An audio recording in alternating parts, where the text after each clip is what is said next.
Yang satu itu meneliti mengenai World Giving Index. Jadi yang diteliti 146 negara, indeks kerelaan memberinya itu berapa? Indonesia itu ditempatkan pada nomor 1 dari antara 146 negara sebagai negara, sebagai bagian, sebagai bangsa yang kerelaan memberinya nomor 1. Dahsyat itu.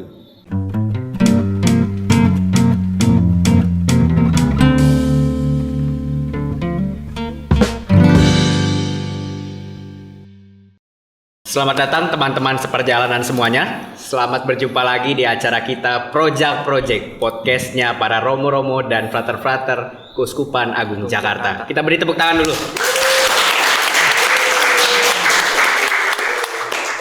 Berjumpa lagi bersama kami. Sekarang saya dari Frater Sony dan juga partner saya yaitu Frater Ludo akan mendampingi acara kita podcast Project ini kurang lebih selama beberapa menit ke depan. Ya, Pak Trudo, bagaimana? Pada kesempatan kali ini kita kedatangan tamu yang sangat istimewa, yakni Bapak Uskup Ignatius Kardinal Suharyo. Terima kasih Bapak Uskup atas kesediaannya. Selamat datang. Terima kasih, Brother.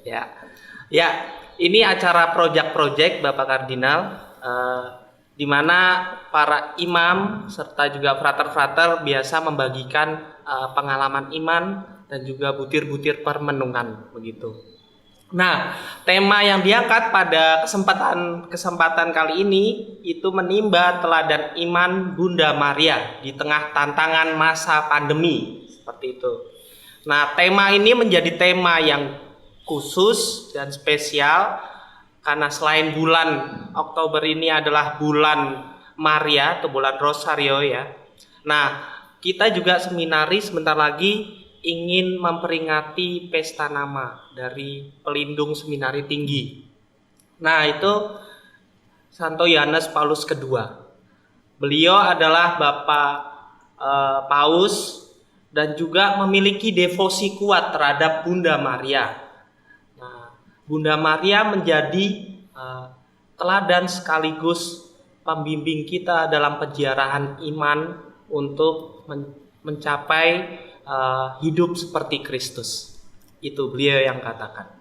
Nah, maka oleh sebab itu Bapak Kardinal kami mohon bimbingan nanti memberi butir-butir permenungan untuk menggali teladan iman dari Bunda Maria ini. Nah, maka sebelum sharing kita berdoa terlebih dahulu. Silakan Frater Sony memimpin doa. Baik, mari teman-teman semuanya kita bersatu di dalam doa dalam nama Bapa dan Putra dan Roh Kudus. Amin.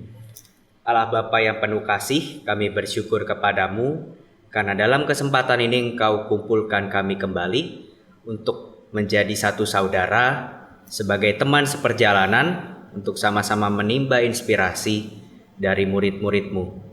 Dalam kesempatan ini kami akan membahas lebih jauh untuk memahami teladan hidup dari Bunda Maria. Semoga Engkau berkenan untuk datang dan hadir serta membagikan butir-butir permenungan dan kehidupan bagi kami yang sedang berjuang di dunia ini. Semua ini kami satukan dan kami mohon dengan pantaran Kristus Tuhan kami. Amin. Dalam nama Bapa dan Putra dan Roh Kudus. Amin. Maka kita baca dulu perikop dari kitab suci Injil Lukas bab 1 ayat 26 sampai 38.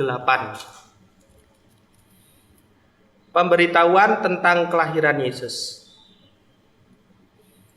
Dalam bulan yang ke-6, Allah menyuruh malaikat Gabriel pergi ke sebuah kota di Galilea bernama Nazaret, kepada seorang perawan yang bertunangan dengan seorang bernama Yusuf dari keluarga Daud. Nama perawan itu Maria. Ketika malaikat itu masuk ke rumah Maria, ia berkata, "Salam, hai engkau yang dikaruniai, Tuhan menyertai engkau." Maria terkejut mendengar perkataan itu, lalu bertanya di dalam hatinya, apakah arti salam itu?" Kata malaikat itu kepadanya, "Jangan takut, hai Maria, sebab engkau beroleh kasih karunia di hadapan Allah. Sesungguhnya engkau akan mengandung dan akan melahirkan seorang anak laki-laki, dan hendaklah engkau menamai dia Yesus. Ia akan menjadi besar dan akan disebut Anak Allah yang Maha Tinggi, dan Tuhan Allah akan mengaruniakan kepadanya tahta Daud, bapa leluhurnya. Dan ia akan menjadi raja atas kaum keturunan Yakub sampai selama-lamanya, dan kerajaannya tidak akan berkesudahan." Kata Maria kepada malaikat itu, "Bagaimana hal itu mungkin terjadi, karena aku belum bersuami?" Jawab malaikat itu kepadanya, "Roh Kudus akan turun atasmu, dan kuasa Allah yang Maha Tinggi akan menaungi engkau. Sebab itu anak yang akan kau lahirkan itu akan disebut kudus, Anak Allah. Dan sesungguhnya Elisabet sanakmu itu, ia pun sedang mengandung seorang anak laki-laki pada hari tuanya, dan inilah bulan yang ke-6 bagi dia yang disebut mandul itu. Sebab bagi Allah tidak ada yang mustahil." Kata Maria, "Sesungguhnya aku ini adalah hamba Tuhan, jadilah padaku menurut perkataanmu itu." Lalu malaikat itu meninggalkan dia.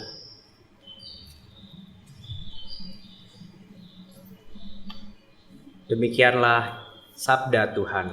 Terpujilah Kristus. Baik, terima kasih Frater Ludo sudah memulai dengan perikop yang sangat indah bagi saya ya. Bapak Kardinal, kami secara pribadi memilih perikop ini karena kami seperti terkesan dengan situasi Bunda Maria dalam tanda kutip yang sebenarnya tidak tahu apa-apa, lalu tiba-tiba didatangi malaikat dengan kejadian yang begitu luar biasa. Dia harus menerima keadaan bahwa dirinya mengandung anak dari Roh Kudus. Dalam situasi yang menurut refleksi saya pribadi itu, seorang yang biasa ini sepertinya akan galau dan gelisah. Nah, ini kami rasa-rasa kok cocok rasanya dengan situasi pandemi yang mulai berjalan hampir 2 tahun ini, Bapak Kardinal. Nah, saya sendiri secara khusus ingin bertanya, apakah mungkin selama dari tahun 2019 sampai tahun sekarang ini ada kegelisahan-kegelisahan yang dialami atau dirasakan Bapak Kardinal dalam memimpin Keuskupan Agung Jakarta ini? Atau mungkin ada kegelisahan dari umat yang Bapak Kardinal dengar? Mungkin bisa diceritakan kepada kami. Iya, pasti Frater ya. Kalaupun tidak ada yang langsung menyampaikannya kepada saya, karena mungkin tidak tahu jalannya. Tetapi kan kegelisahan itu dapat dirasakan oleh semua ya. Ya. Jadi sebagai bagian dari warga masyarakat, sebagai bagian dari warga umat manusia pada umumnya, pastilah saya merasakan kegelisahan-kegelisahan itu. Untuk saya sendiri, kalau saya boleh jujur, saya sama sekali tidak gelisah untuk saya sendiri. Karena kalaupun saya sakit, pasti ada yang merawat. Ya. Jadi kepentingan-kepentingan yang sehari-hari pasti ada yang mencukupi. Tidak ada alasan bagi saya untuk gelisah. Karena kalau secara mental saya juga ikut takut-takut, nanti yang lain-lain tambah takut lagi. Dan tentu saja karena iman, karena kepercayaan ya. Hanya kalau saya boleh menggambarkan yang saya amati dalam surat kabar, saya amati di dalam televisi atau dalam pembicaraan-pembicaraan, kita bisa menyampaikan atau saya bisa menyampaikan begini. Saya mulai dari keyakinan saya ya Frater ya, bahwa manusia itu, kita ini, menurut antropologi kitab suci kan terdiri dari badan, jiwa, dan roh. Itu Santo Paulus yang mengatakan, bukan pikiran saya. Nah, kegelisahan itu bisa dibagi-bagi, dipilah-pilah di dalam ketiga unsur manusia itu. Kegelisahan di dalam yang berkaitan dengan tubuh itu pasti. Kalau dulu batuk sedikit, tidak apa-apa. Sekarang batuk sedikit, jangan-jangan COVID ini. Takut ya.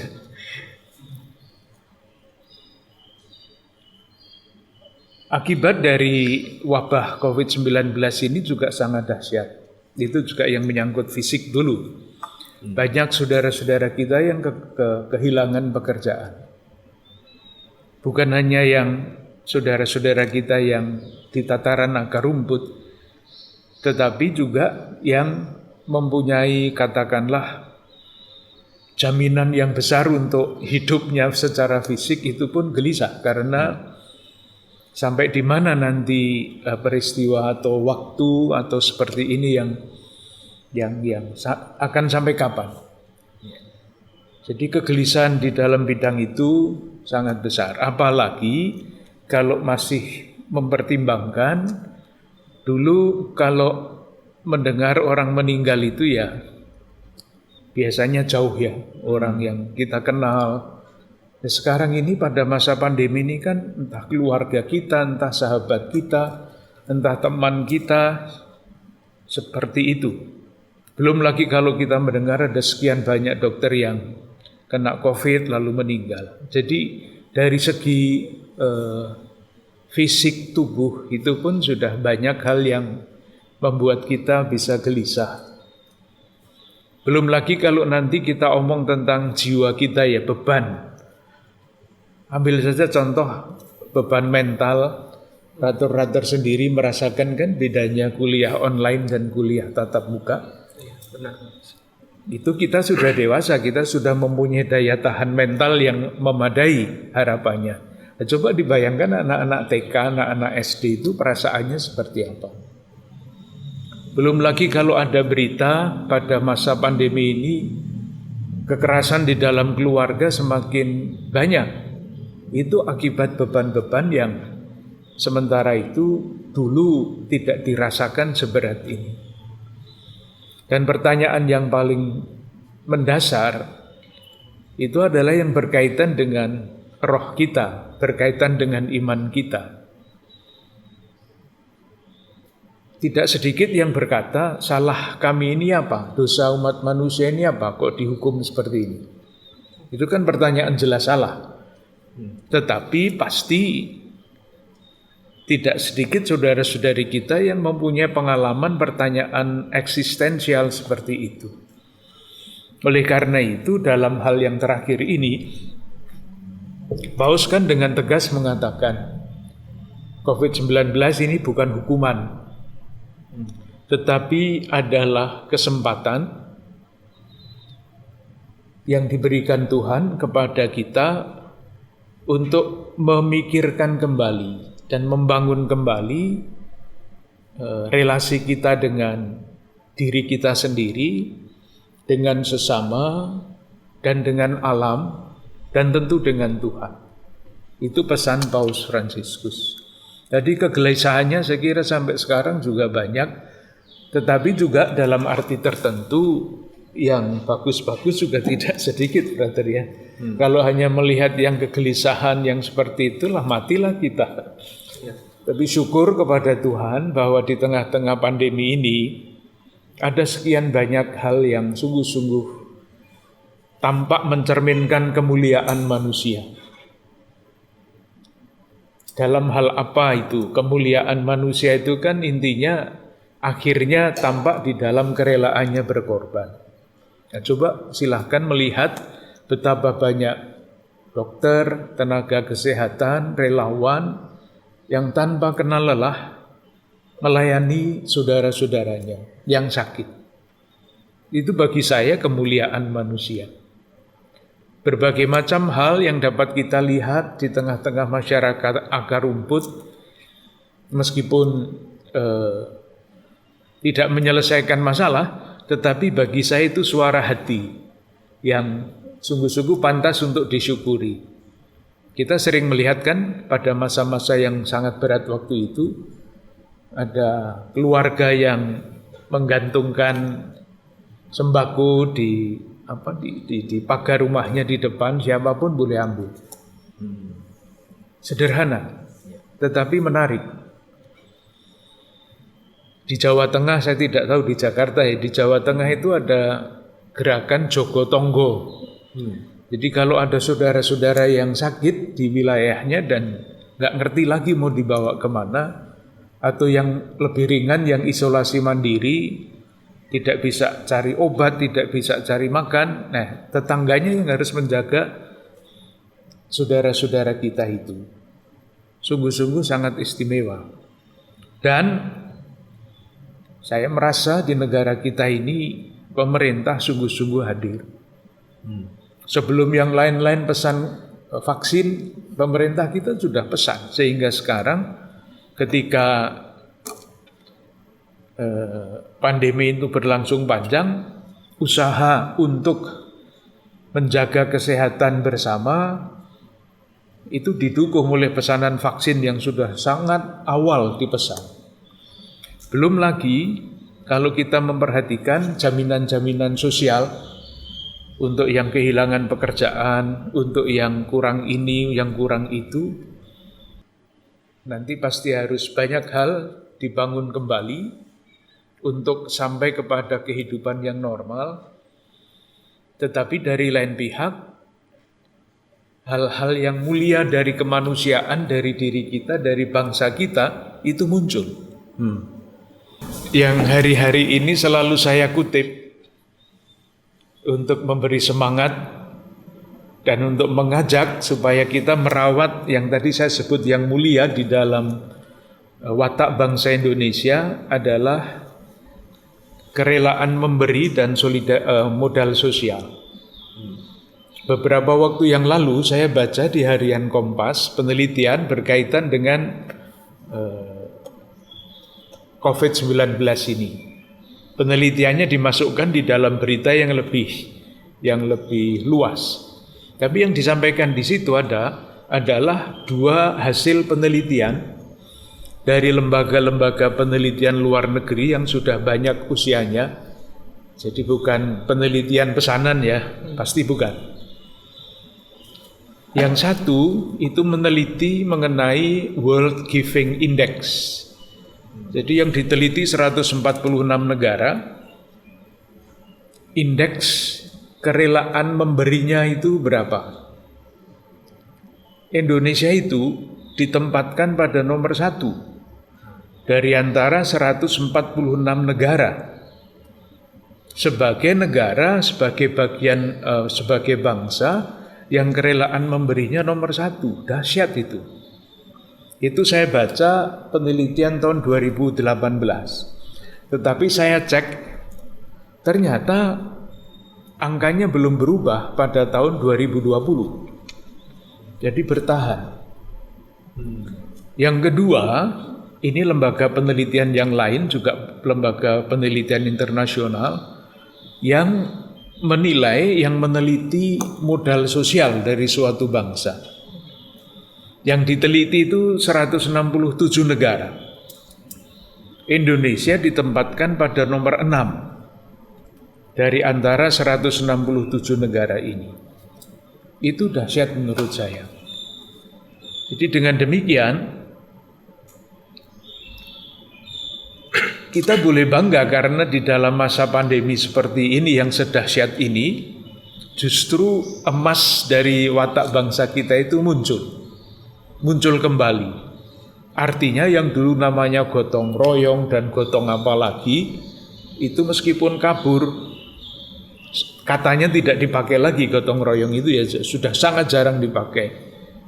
Tetapi watak itu masih ada dan muncul menjadi watak yang nyata ketika kita masuk di dalam situasi sulit itu. Tapi kembali lagi, saya selalu mencoba untuk berbicara melihat yang baik, bukan yang tidak baik. Tetapi kalau mau realistis ya yang kedua-duanya harus diomongkan. Misalnya tega-teganya Di dalam situasi seperti ini, meskipun belum dijatuhi hukuman ya, tetapi kan sudah diadili. Menteri Sosial itu masih korupsi. Sangat memprihatinkan. Tetapi bagi saya itu bukan watak bangsa kita.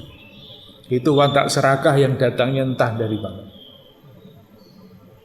Itu, Frater. Baik. Kok sampai kemana-mana ya bicara itu. Iya. Sangat menarik memang mengenai pergulatan dan kekalutan di masa pandemi ini.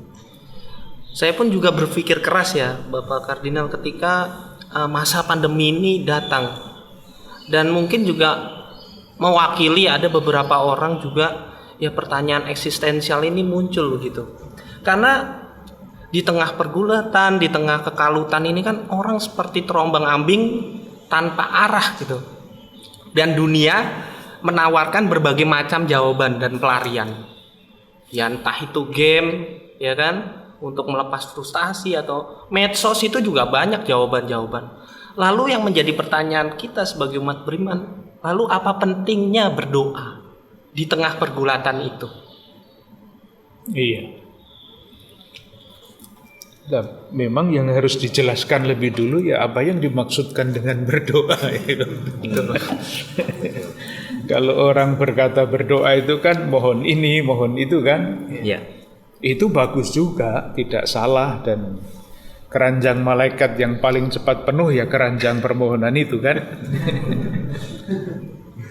Kalau kita berbicara di antara kita ya, kita pasti tidak akan kekurangan makan kan. Nanti kalau soalnya itu saudara-saudara kita yang mau makannya itu pun belum jelas, itu jawabannya pasti berbeda lagi ya. Betul. Tapi kalau kita ngomong konkret di antara kita, kita mesti pertama menyadari dulu sekurang-kurangnya doa itu kan macamnya banyak. Doa permohonan itu satu, bukan satu-satunya. Masih ada yang namanya doa syukur. Doa syukur itu intinya adalah saya bersyukur kepada Tuhan karena ada alasannya. Karena ketika sakit ada yang memperhatikan saya. Ketika saya sendirian ada yang menemani. Itu syukur seperti itu. Paulus bersyukur karena umatnya baik-baik. Kalaupun tidak baik dia juga bersyukur, tetap aja. Itu nanti juga harus dijelaskan lagi kenapa Paulus itu bersyukur, tetapi sesudah syukurnya selesai dia marah-marah kepada umatnya. Kok bisa bersyukur meskipun umatnya pecah? Nah itu kan pertanyaan lagi bagi kita yang belajar kitab suci, belajar di teologi dan sebagainya. Susah dijelaskan kepada tukang ojek yang kehilangan pekerjaan. Lalu ada doa yang lain yang namanya doa pujian. Doa pujian itu tidak ada alasannya. Syukur ada alasannya. Pujian tidak ada alasannya kan. Terpujilah Engkau Tuhan Allah semesta alam. Kemuliaan kepada Bapa dan Putera dan Roh itu kan tidak ada alasannya. Pujian itu adalah doa yang katakanlah paling sulit, tetapi kalau sudah sampai ke situ itu artinya imannya lebih kuat daripada pribadi-pribadi yang doanya dari pagi sampai sore mohon terus. Masih ada nama doa yang bagi saya aneh, tapi saya kira frater-frater baik kalau memperhatikan itu ya.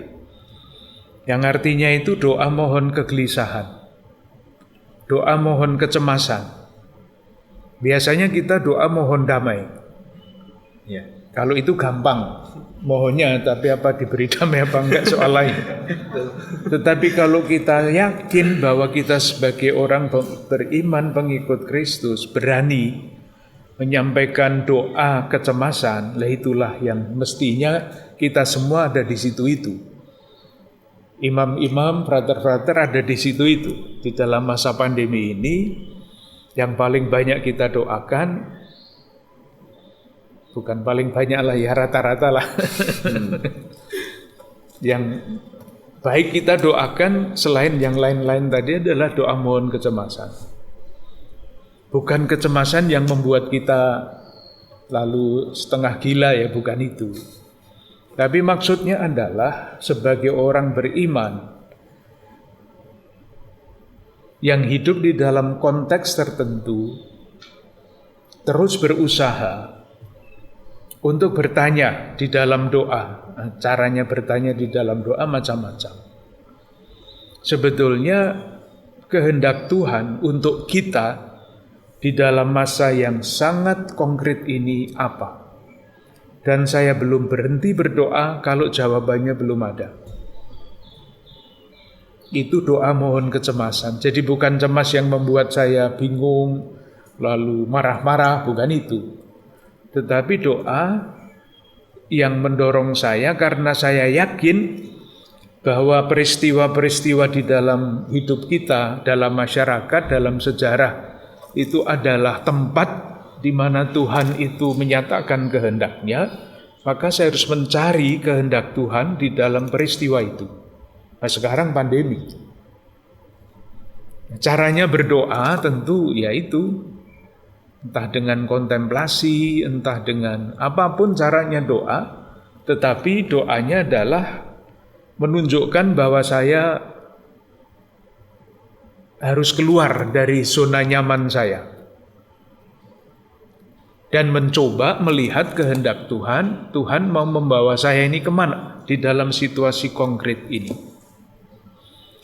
Itu pertama. Lalu yang kedua, doa kontemplasi atau doa mohon kecemasan sebagai ungkapan iman kita belum cukup. Karena seringkali kehendak Tuhan kan susah sekali dimengerti ya. Nah, kita diberi budi, diberi pikiran, diberi kemampuan. Ada sekian banyak disiplin ilmu yang dapat dipakai untuk mempelajari situasi. Tidak usah menciptakan sendiri, penelitian-penelitian banyak. Di Kompas itu setiap kali kan ada laporan penelitiannya. Itu salah satu yang saya kira baik, sangat baik dibaca, yang membantu kita untuk memahami realitas yang sekarang sedang kita hadapi itu. Itulah yang disebut analisa sosial. Jadi kalau hanya doa kontemplasi saja tidak cukup. Karena Tuhan tidak menjawab, kadang-kadang tidak menjawab pertanyaan kita dengan doa. Kamu punya pikiran, kamu punya sekian banyak ilmu, punya buku untuk dibaca, membuat analisa sosial. Yang kedua itu. Yang ketiga, ini yang namanya spiritualitas gerakannya. Kalau hanya berdoa kontemplasi, itu bisa untuk para rahib misalnya, ya suster-suster OCD itu ya kontemplasi, lalu mendoakan. Analisa sosial bisa berhenti di situ. Sesudah ketemu soalnya, ketemu yang dicari, ya sudah, ini kan hanya sampai kepada tataran ilmiah. Misalnya penelitian bahwa virus pandemi ini, virus corona 19 ini antara lain disebabkan oleh perubahan iklim. Misalnya seperti itu. Sebagai kajian ilmiah berhenti di situ. Sudah. Nah, kita tidak. Sebagai orang beriman itu kan harus mengungkapkan iman dan harus mewujudkan iman. Maka sesudah ketemu di dalam doa yang mohon kecemasan tadi, oh kiranya Tuhan mengendaki ini. Lalu dilaksanakan di dalam gerakan. Nah, untuk melaksanakan, untuk bertanya saja dari depan, itu dibutuhkan yang selalu saya katakan diulang-ulang, kompetensi etis.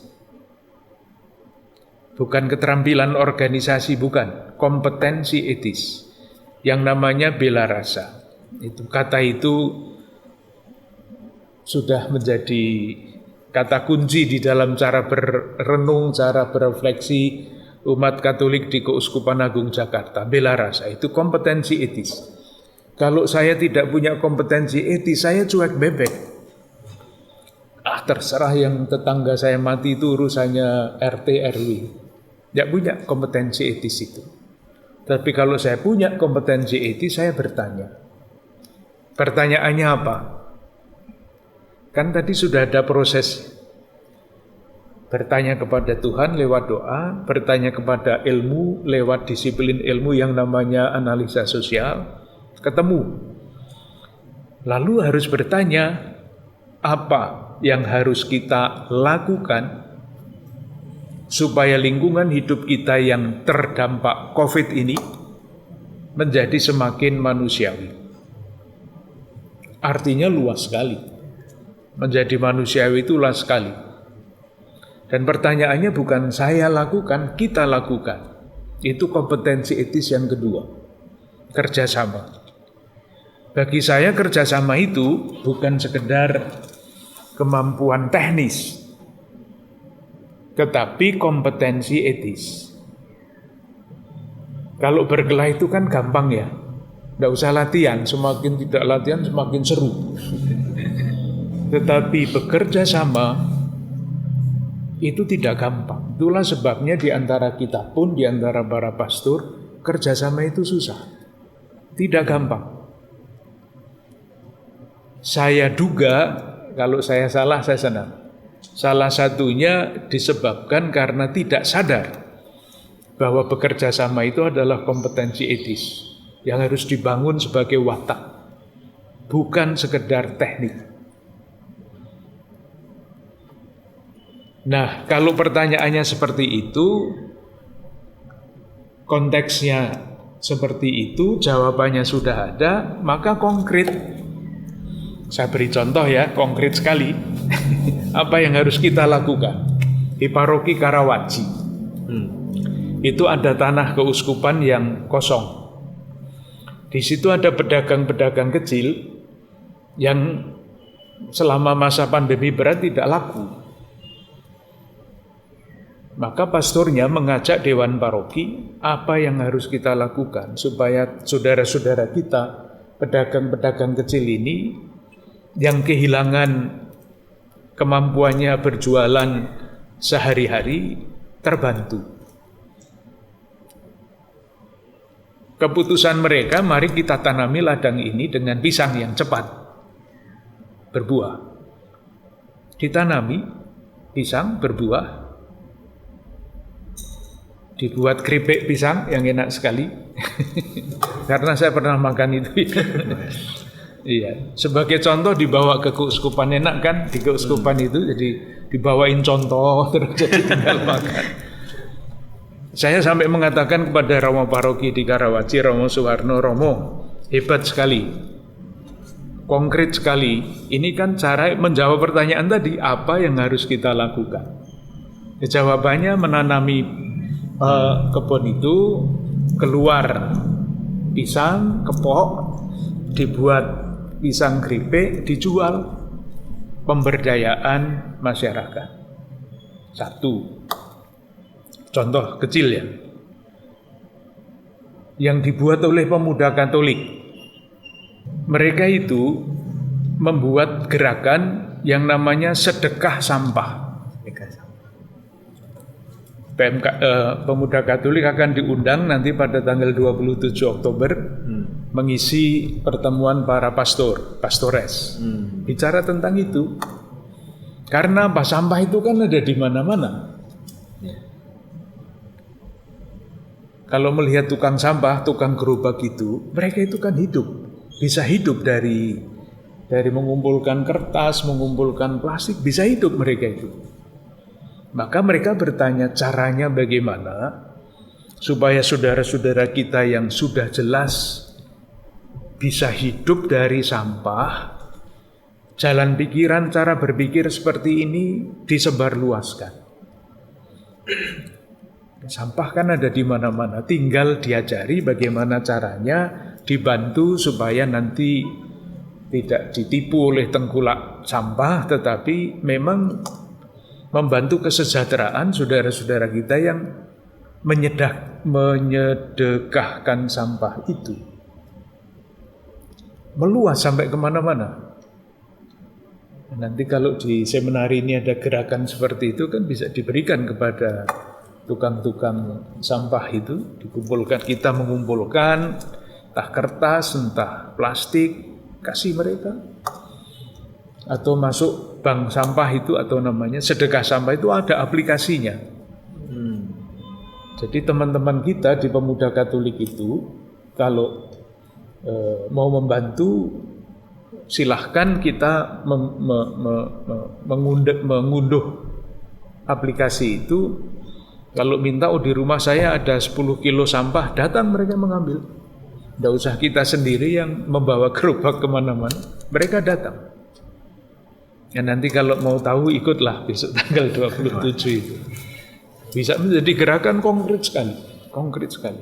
Dan begitu banyak gerakan-gerakan seperti itu yang membahagiakan.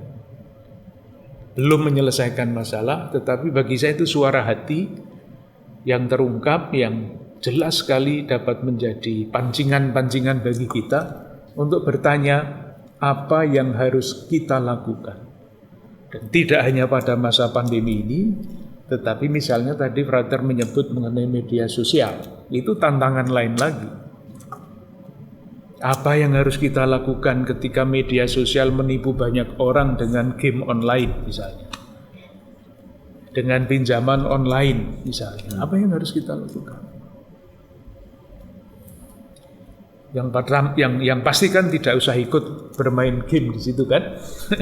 Itu langkah pertama, karena akan ditipu nanti, dikuras uang sakunya yang sedikit itu.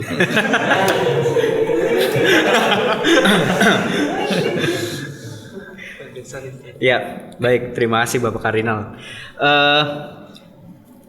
Saya menangkap dari sharing Bapak Kardinal tadi, ada gerakan iman yang keluar.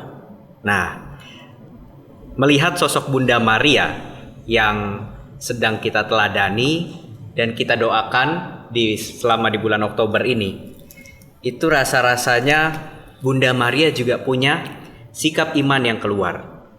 Kalau sepembacaan saya dan sebagaimana saya mengenal Bunda Maria, dia berusaha untuk mengikuti kehendak Allah juga. Lalu meskipun dia awalnya sempat menolak, akhirnya dia berusaha untuk keluar dari zona nyaman dia dan mengikuti teladan dari Kristus itu sendiri. Akhirnya bergerak menuju dan mencari kehendak Allah. Nah, Bapak Kardinal, baru-baru ini kami itu sempat menyebar pertanyaan ke media sosial, Frater Project itu menanyakan gitu, apa yang ingin ditanyakan sebelum podcast ini dimulai.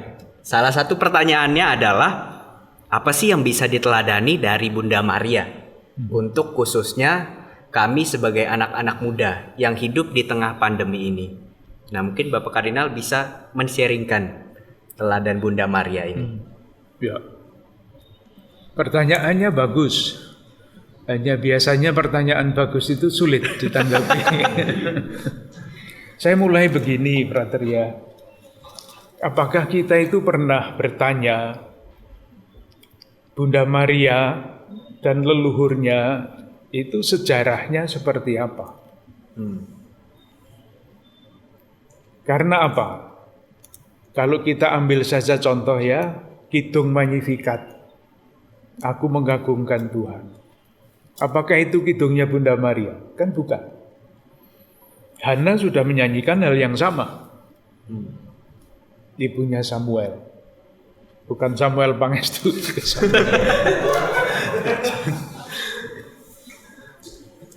Jadi jelas sekali bahwa Kidung Maria itu bukan kidungnya Bunda Maria, juga bukan kidungnya Lukas yang kita rayakan pada hari ini.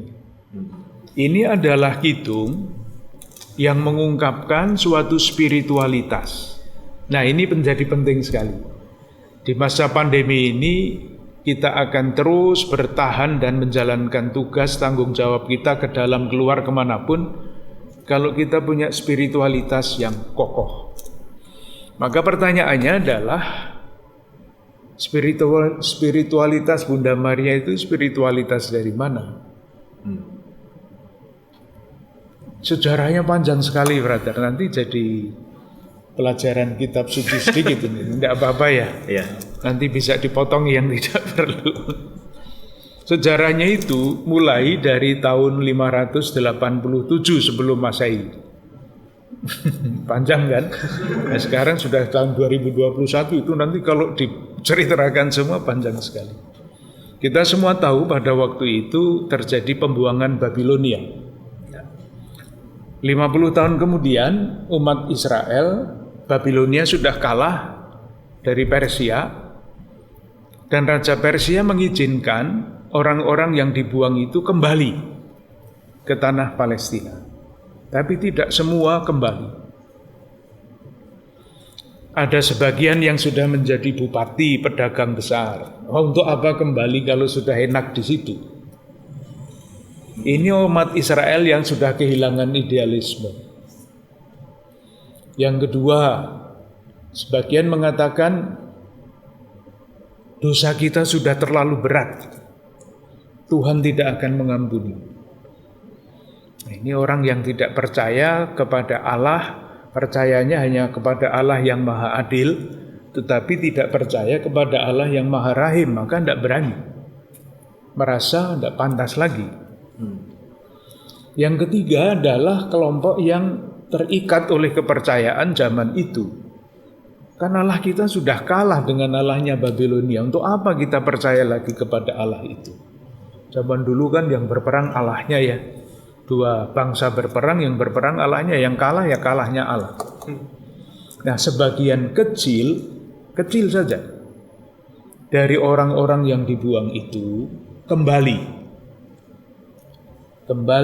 menggunakan perintah Raja Persia untuk kembali ke tanah air, membangun kembali Kenisah, membangun kembali tanah air yang sudah porak-poranda itu. Apa yang dipercaya oleh orang ini? Janji Allah. Padahal janjinya itu kan negara atau tanah yang mengalir susu dan madunya kan? Artinya semuanya bagus. Yang mereka lihat itu porak-poranda. Persis disitulah yang namanya spiritualitas sisa Israel.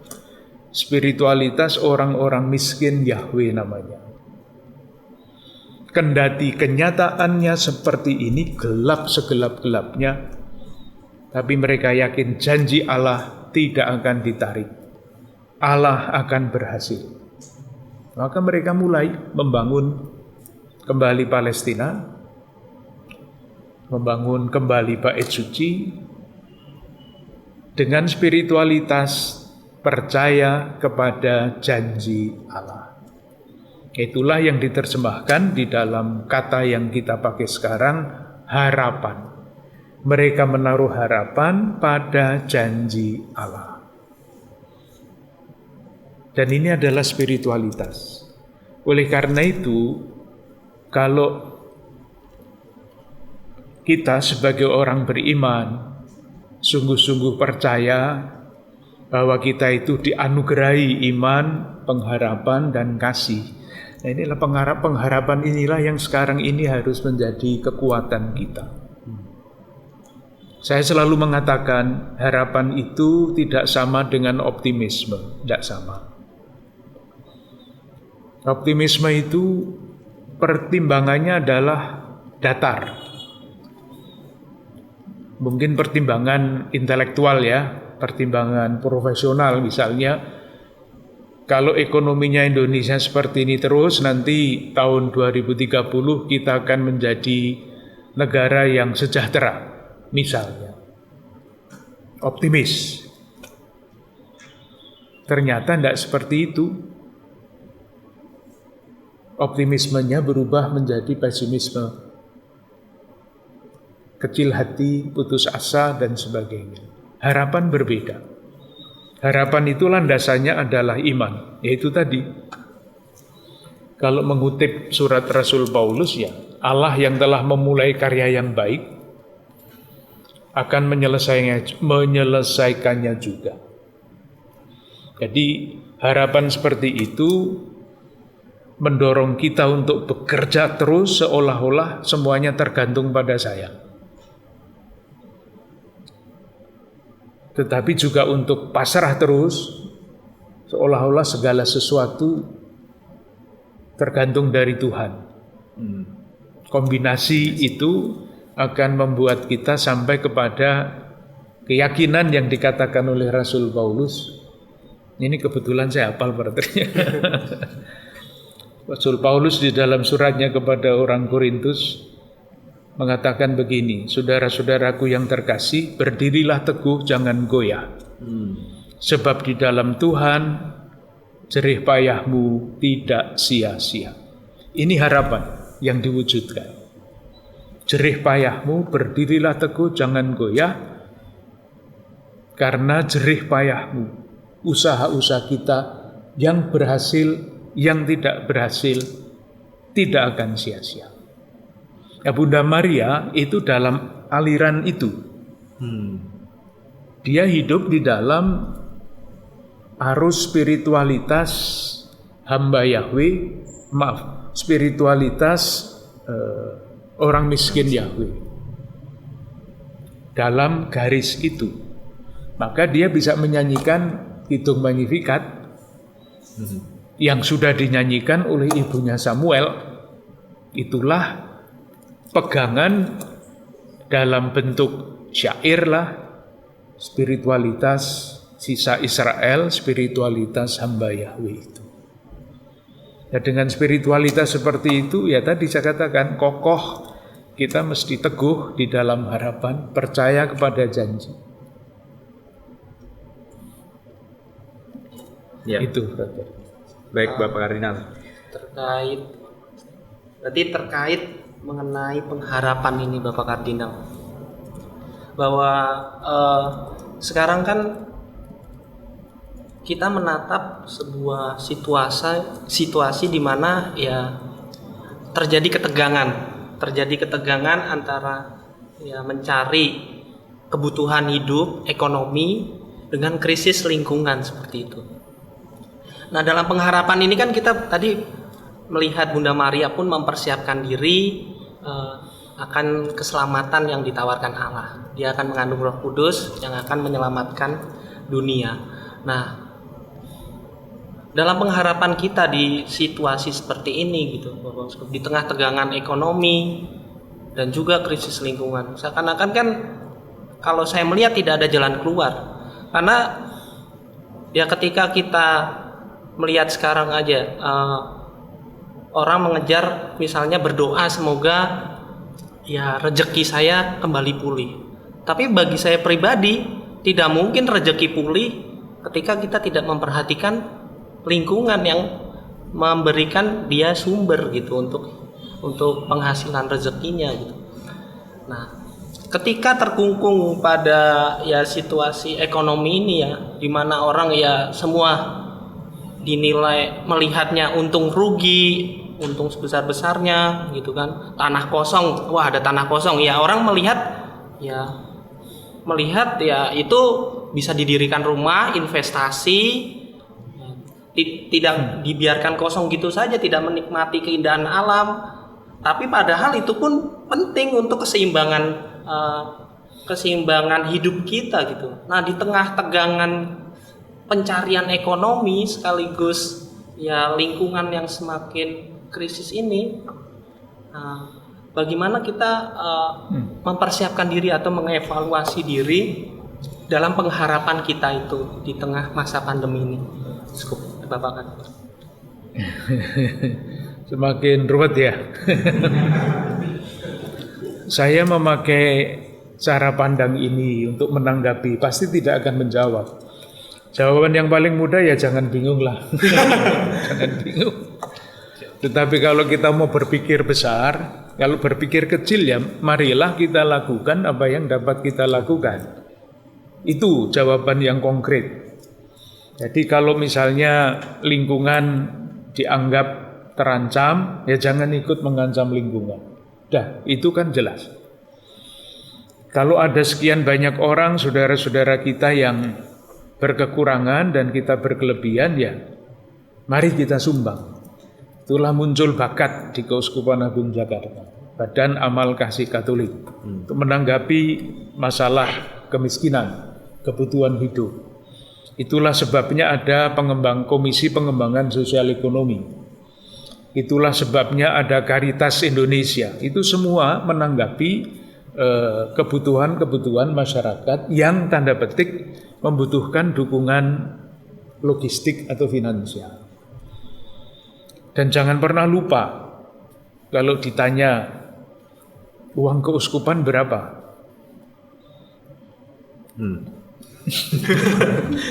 Saya katakan pertanyaannya salah. Itu bukan uang keuskupan itu uangnya Tuhan Yesus. Serius saya. Serius. Kenapa saya jawab begitu? Coba perhatikan. Ini sebentar nanti saya beri nanggapi dalam lingkup yang luas ya, Brother ya. Mengapa demikian? Coba bertanya melihat segi legal dari paroki itu namanya apa di Jakarta? Belum tahu? Itu harus tahu nanti. Romo Purbo tolong PGDP-nya dibagi-bagi. Ya. Namanya Pengurus Gereja Dana Papa. Itu singkatan dari PGDP. Dana Papa. Kenapa disebut Dana Papa? Karena itu uangnya Tuhan Yesus. Serius kan? Di Semarang namanya PGPM. Pengurus Gereja Papa Miskin.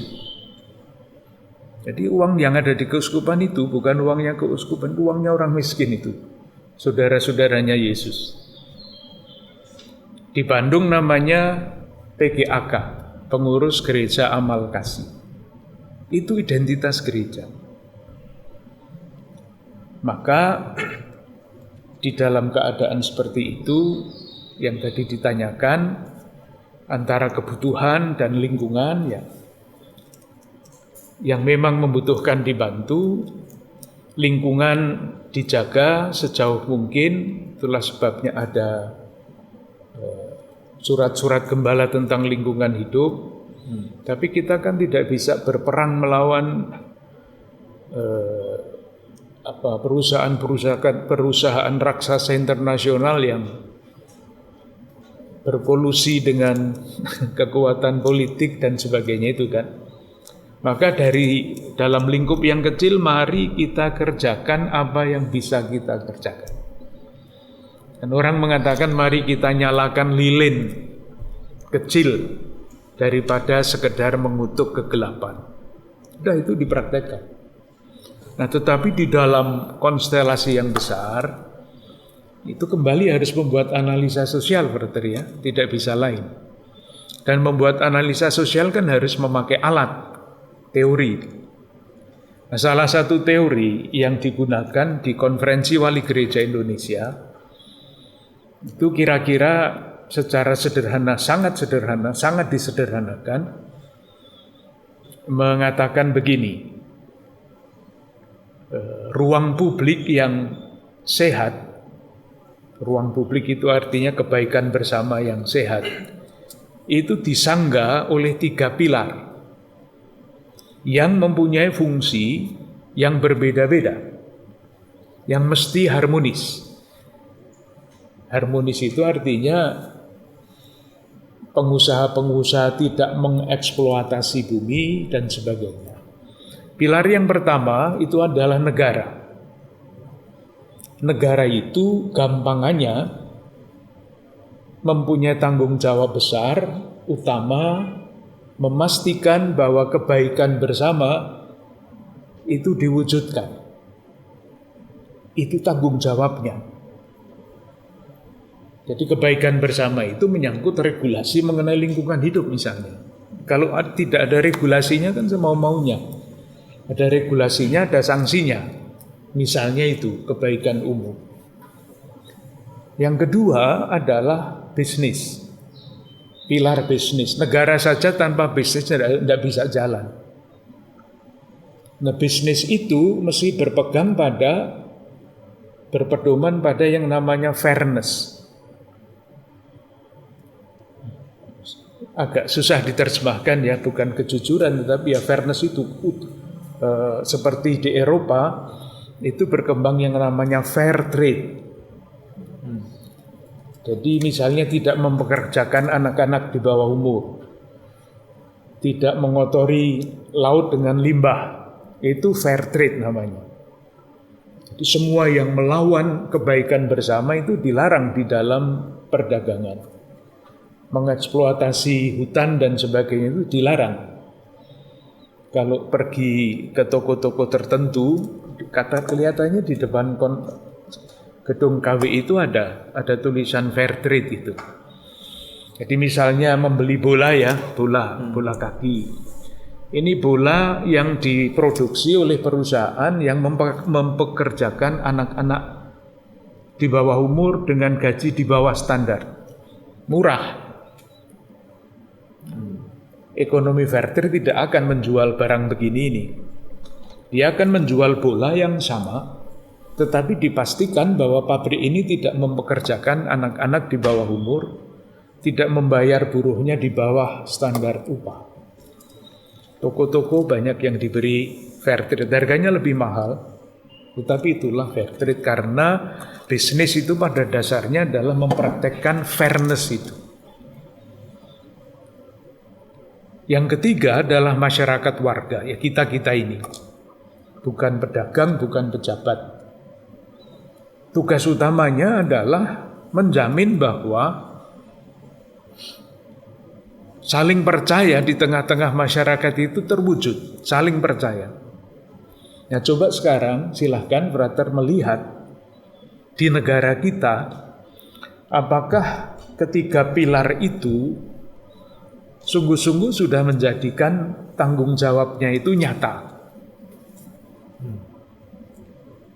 Jawabannya mudah sekali.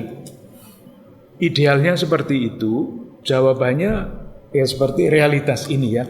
Jadi saya ambilkan contoh misalnya di dalam masyarakat warga, masyarakat akar rumput, saling percaya. Coba frater pergi ke luar sebentar ke jalan raya itu. Kita itu kan mestinya di jalan raya saling percaya ya.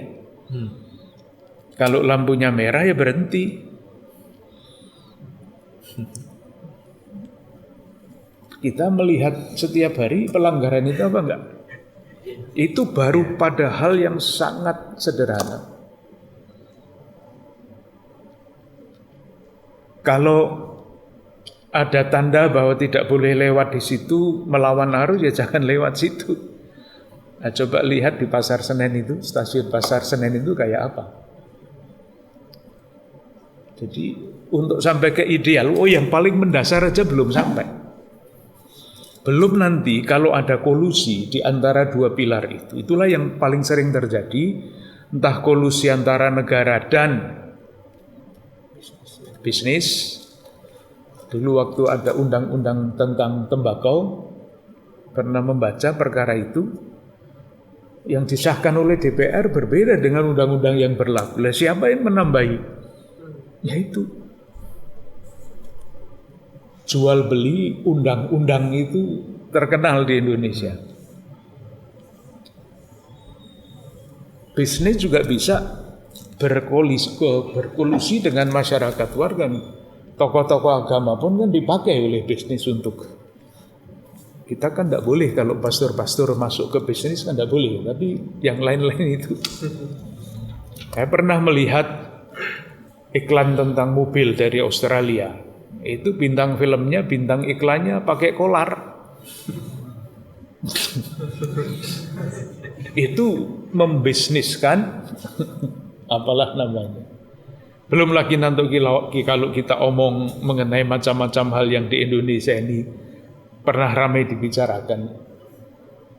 Jadi frater kalau realitasnya seperti itu dan dianalisa kenapa begitu, jawabannya karena masing-masing pilar itu tidak menjalankan tanggung jawabnya yang utama menurut teori itu. Dan menurut saya teori itu sederhana, mudah dipakai untuk membaca realitas. Jadi sebetulnya kalau alam lingkungan hidup tidak dirawat, ya negara yang harus membuat peraturan itu. Yang harus memastikan bahwa peraturan itu bisa atau harus dilaksanakan, negara yang harus membuat itu. Masa seminaris kan tidak bisa. Membuat undang-undangnya tidak bisa, memastikannya tidak punya senjata, negara punya senjata. untuk memastikan bahwa undang-undang itu dilaksanakan. Ruwet, frater, tidak sederhana. Ya,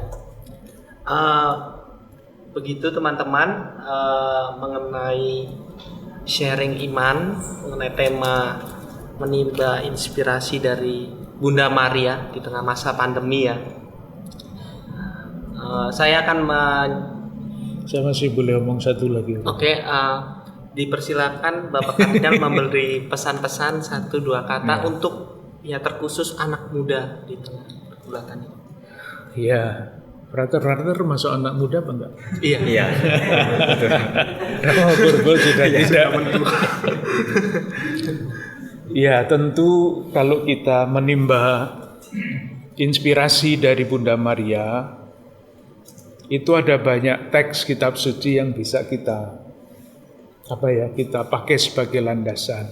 Antara lain seperti yang tadi dibacakan. Saya sendiri merasa sangat penting untuk mengingat apa yang dilakukan oleh Bunda Maria sesudah Yesus wafat yang diceritakan di dalam Kisah Para Rasul. Ketika rasul-rasul itu menanti-nanti kedatangan Roh Kudus. Kenapa saya katakan itu penting atau untuk dipertimbangkan? Saya membayangkan para rasul itu berada di dalam situasi galau. Galau. Seperti jelas di dalam diri 2 murid Emmaus itu. Yesus mereka harap-harapkan ternyata mati. Mereka mencita-citakan, mengharap-harapkan pembebasan, ternyata tidak. Galau. Jadi saya membayangkan murid-murid yang berada bersama menunggu kedatangan Roh Kudus itu suasananya seperti itu. Apalagi kalau dibaca Injil Yohanes, mereka tinggal di ruang-ruang tertutup dan terkunci, simbolik sekali bukan? Lumpuh secara mental, secara rohani. Ya, moga-moga saya tidak salah di dalam menafsirkan itu. Nah, yang sangat istimewa adalah pada waktu itu Bunda Maria hadir bersama-sama dengan murid-murid yang galau itu. Tidak diceritakan apa-apa. Bunda Maria hanya dikatakan Bunda Maria ada bersama dengan mereka. Oleh karena itu, kalau saya boleh menyampaikan, bagi saya penting sekali meneladan Bunda Maria yang seperti itu. Menjadi teman bagi orang-orang muda. Atau orang-orang muda menjadi teman satu sama lain. Karena ada orang muda seperti Carlo Acutis itu kan tidak perlu ditemani dia. Dan ada sekian banyak orang-orang suci lain, orang-orang muda yang sudah mandiri dalam arti yang utuh. Nah, dialah orang seperti itulah yang dapat menjadi teman. Mengapa Bunda Maria dapat menjadi teman bagi rasul-rasul itu? Karena dia pernah susah. Karena dia sendiri pernah mengalami galau, ya seperti tadi dikatakan takut dan sebagainya, pernah. Kalau orang yang tidak pernah takut kan paling-paling bisanya hanya memberi kata-kata saleh kan? Jangan takut nanti kamu tidak merasakan, saya ini merasakan, nanti ya dibilang begitu itu. Tetapi kalau orang sudah punya pengalaman takut, punya pengalaman galau, pengalaman itu jangan dijadikan luka batin, tetapi menjadi kekuatan. Saya mengatakan demikian karena saya pernah membaca satu buku yang judulnya The Wounded Healer, yang terluka yang menyembuhkan. Mungkin di perpustakaan sini ada, buku sudah lama. Jadi yang terluka yang menyembuhkan. seperti Bunda Maria itu dapat menjadi penyembuh bagi hati yang galau para murid karena dia pernah terluka. Yaitu kalau seseorang belum pernah mengalami hal-hal yang berat dan sebagainya, dia hanya bisa memberi nasihat yang baik, nasihat saleh, tetapi tidak dipercaya. Kamu sendiri belum pernah mengalami.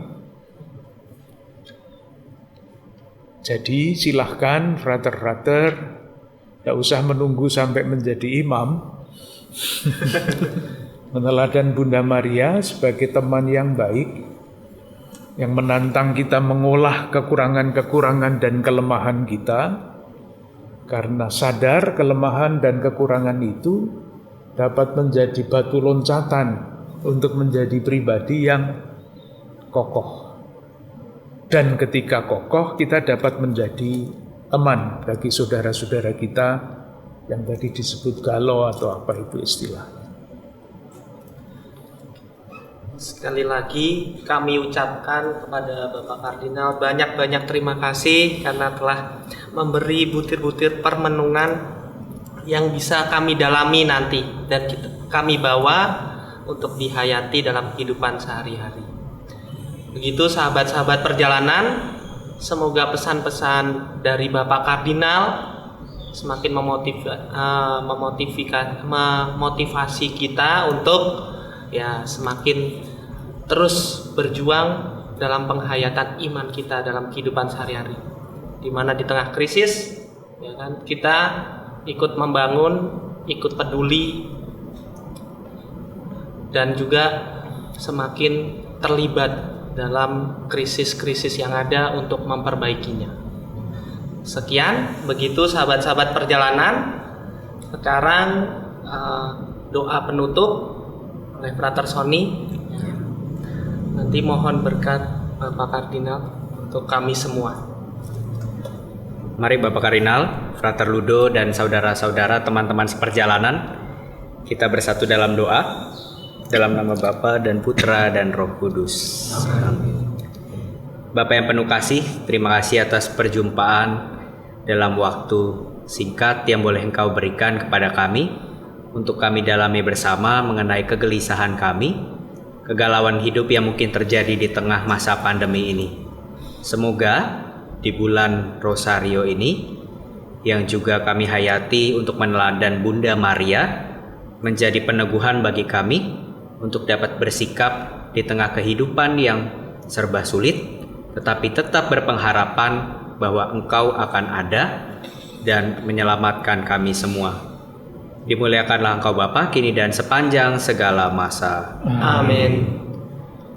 Semoga perjalanan kita bersama sebagai imam, calon-calon imam di Keuskupan Agung Jakarta ini didampingi oleh Bunda Maria, diteguhkan oleh Yesus, sehingga perjalanan kita bersama dapat menjadi pujian kemuliaan bagi Tuhan. Dalam nama Bapa dan Putra dan Roh Kudus. Amin. Terima kasih. Selamat sore. Selamat sore.